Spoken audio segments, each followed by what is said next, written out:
안녕하세요. 손해보니 TV의 손해사정사 임원현입니다. 자, 오늘은요 특별히 실업급여 자진퇴사도 받을 수 있다라는 그런 주제로 한번 살펴볼 건데요.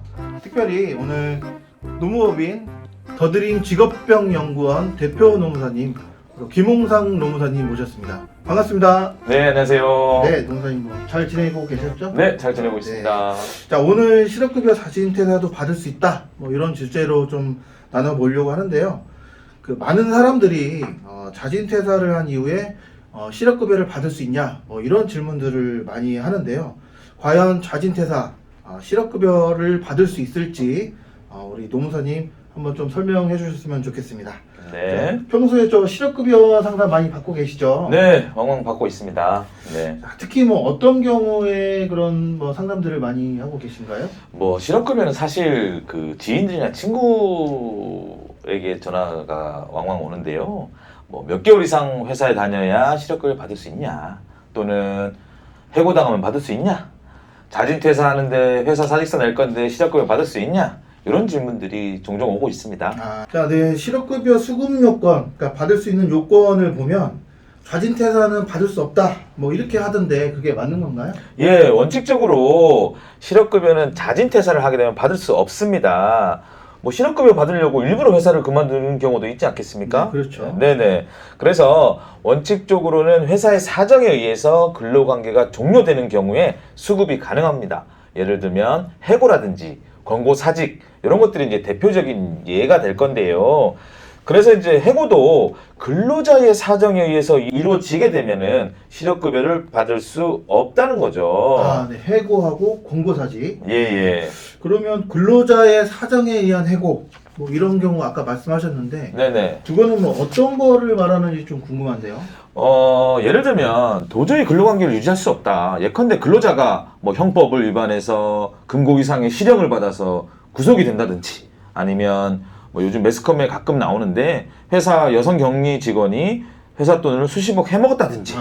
이런 경우들은 사실 근로관계를 계속해서 유지하기가 어렵겠죠? 네, 맞습니다. 네. 저도 착하게 살아야겠다는 그런 좀 생각을 하게 되는데요. 네네. 자, 그러면 이런 문의도 혹시 들어보셨는지 모르겠는데, 예를 들면 회사를 1년 넘게 이제 다니시는 분들이 있는데, 요즘 청년들은 이렇게 회사를 오래 다니시는 분들이 많이 있지는 않잖아요. 그래서 퇴직금을 받아서 아니면 실업급여나 몇 개월 좀 더 받아가지고 해외여행을 간다든지 이런 식으로 더 놀고 싶다는 생각으로 자진퇴사를 하면 근데 실업급여를 못 받게 되니까 예. 네, 그래서 회사에서 일부러 이제 잘리고 싶은 거예요. 네네. 그렇게 된다면 근데 이제 마침 회사에서는 이 사람을 이제 해고를 시킨 거예요. 네네. 그렇다면 이거는 과연 누구의 사정으로 근로관계가 종료된 건가? 사실 이런 경우에는 누구의 사정이라고 보긴 좀 어렵잖아요. 네, 그래서 이제 원칙적으로 해고기 때문에 그 실업급여 수급이 가능할 것으로 보입니다. 네. 가능하네요. 네네, 가능합니다. 그러면 이게 좀 악용하는 사례가 있을 수 있을 것 같은데요. 극히 일부긴 하겠지만 잘리고 싶어서 지각이나 결근 등을 일부러 하시는 분들도 있을 것 같은데요. 네, 없을 수는 없겠죠. 네, 그런 경우들도 발생할 수 있겠죠. 네, 저는 열심히 근무하고 있지만 오늘의 주제 자진퇴사 시 실업급여를 받을 수 있는가에 대해서 본격적으로 한번 살펴보도록 하겠습니다.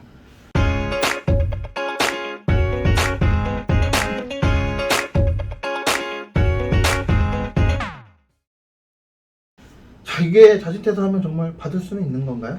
네. 좀 전에 말씀드렸다시피 회사의 사정에 의해서 자진퇴사, 근로관계가 종료되는 경우에 그런 경우에는 이제 일단 수급이 가능한 거죠. 예를 들면 회사를 다니다가 그만두게 되는 경우는 아니면 근로관계를 종료하는 경우는 약 두 가지 정도로 볼 수 있는데 하나는 해고, 하나는 자진퇴사가 될 수 있습니다. 그러면 원칙적으로 해고는 실업급여 수급이 가능하고 원칙적으로 자진퇴사는 실업급여 수급이 불가능한데 해고라고 하더라도 근로자의 사정에 의한 해고냐 자진퇴사라고 하더라도 회사의 사정에 의한 자진퇴사냐 이렇게 좀 구분해서 나눠볼 수 있겠습니다. 아, 그렇게 좀 구분을 할 수 있네요. 예. 그러면 아까 회사의 사정이라는 말씀을 하셨는데 네네. 이런 경우는 뭐 어떤 거를 말씀하시는 건가요? 자, 한번 생각해 보시죠. 어떤 경우에 내가 도저히 회사에 못 다니겠느냐. 뭐 회사에서 어떤 문제가 발생됐다. 이런 경우는 도저히 다닐 수가 없겠죠. 네, 그렇죠. 어떤 경우가 있을 것 같습니까? 글쎄요, 뭐 여러 가지가 있을 것 같은데 딱은 뭐 이렇게 생각나는 건 없는데요. 네네. 예를 들면 임금체불이 당했다. 아, 네. 제고요? 예, 일을 했는데 월급을 안 준다. 또는 뭐 여성 직원들에게 많이 나타나는 일일 수도 있지만 뭐 회사에서 수시적으로 상시적으로 성희롱에 당한다. 이런 경우에 회사 다닐 수 있겠습니까? 아, 뭐 그렇긴 하겠네요. 그러면 월급을 한 번도 못 받았다. 뭐 그래서 퇴사를 했다. 그러면 실업급여를 받을 수는 있는 거죠? 이제 고용보호법에서는 규정은 그렇게 하고 있습니다. 월급을 한 번 못 받아서 사직서를 냈다. 이런 경우도 실업급여 수급이 가능하겠느냐 이런 건 아니고요. 1년에 2회 이상 월급을 못 받았을 때 임금체불이 발생된 후에 사직서를 제출하게 되면 실업급여를 받을 수 있다라고 규정하고 있습니다. 아, 그런 경우는 또 받을 수가 있네요. 네네.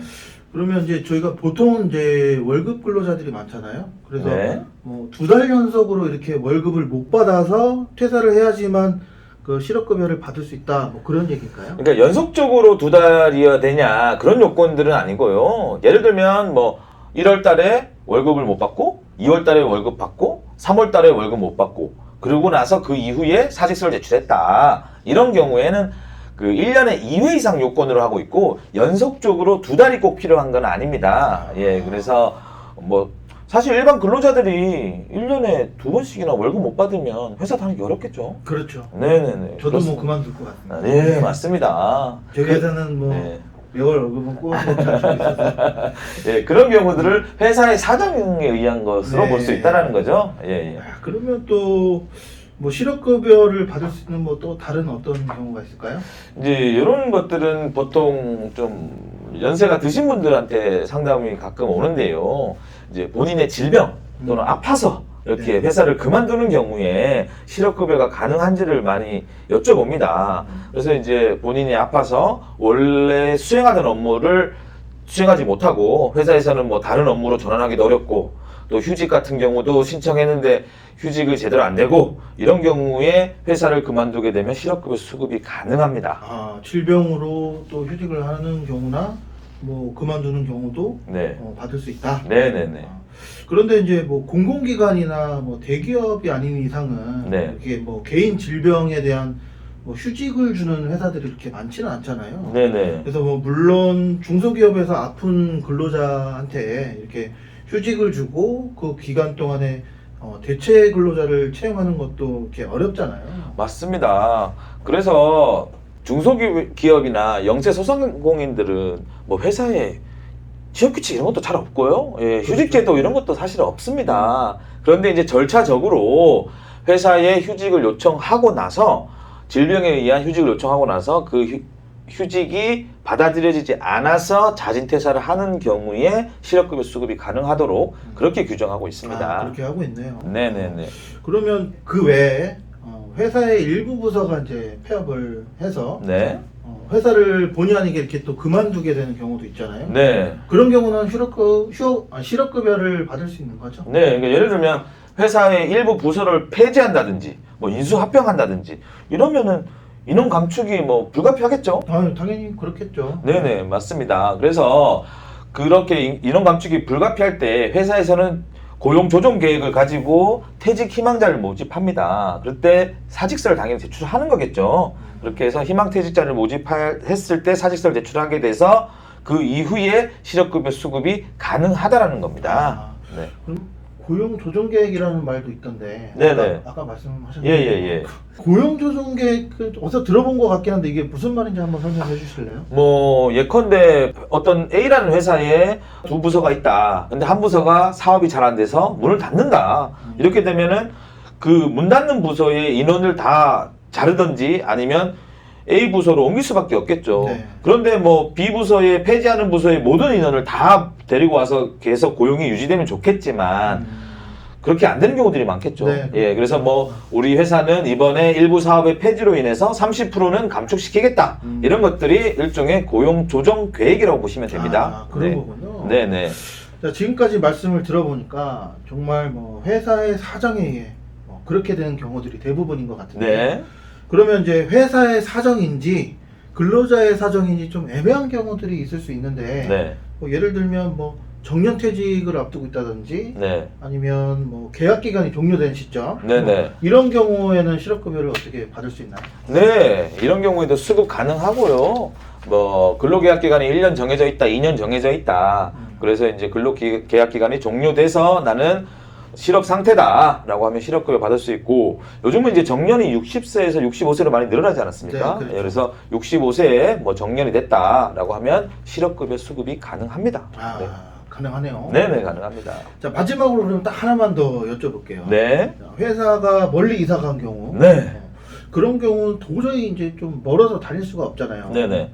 그래서 회사를 그만둔다. 네. 뭐 그런 경우도 실업급여를 받을 수 있나요? 네, 뭐 멀어서 이제 회사가 이전하는 경우들이 왕왕 생기고 근로자들이 이제 출퇴근이 힘들어서 그만두는 경우들이 생기죠. 지금까지 이런 질문을 한 4명, 5명 정도 아, 의외로 많네요. 가까운 친구들한테 들었는데 그러면은 그 회사가 뭐 역삼동에 있다가 양기동으로 이사 갔다. 예, 이럴 때 조금밖에 이사를 크게 멀진 않잖아요, 그죠? 네, 강남구에 서쪽으로 간 건데. 네. 그런데도 회사 다니기 싫어가지고 걸어 다니면은 오래 걸려서 못 다닙니다. 이런 것들은 좀 말이 안 되고 일반적인 교통수단을 이용해서 네. 왕복 출퇴근 시간이 3시간 이상 걸리게 된 장소로 회사가 이전을 해서 어쩔 수 없이 사직을 한다. 이런 경우에 실업급여 수급이 가능하겠습니다. 일반적인 교통수단이라고 하면 그러면 뭐 대중교통을 뭐 전에 회사 다닐 때 그 회사에 대중교통으로 다니던 사람은 대중교통 또는 자차를 이용해서 다니던 사람들은 자차 뭐 이렇게 볼 수 있겠죠. 아, 원래 네. 본인이 출퇴근하던 그 방법으로 예. 했을 때 얼마나 걸리는지. 예, 맞습니다. 저는 예전에 회사 다닐 때 의정부에서 영등포구청까지 이렇게 네. 출퇴근을 하면서 네. 너무 멀어서 못 다니겠다. 네네. 그래서 뭐 회사를 계속 다녀야 되냐 말아야 되냐 이런 고민을 한 적이 있는데 네. 제가 이사를 간 경우는 안 되는 거죠. 아, 예. 회사가 이사를 가서 출퇴근이 멀어져 길게 된 경우에 가능하고요. 네. 본인이 이사한 거는 뭐 그것까지 고용보험에서 실업급여를 인정해 주진 않습니다. 네네. 안 되는 거네요. 네. 예, 알겠습니다. 다음에는 더 좋은 영상으로 여러분들께 찾아뵙도록 그렇게 하겠습니다. 이상 손해보니 TV의 손해사정사 김원현 그리고 김홍상이었습니다. 감사합니다. 네, 고맙습니다.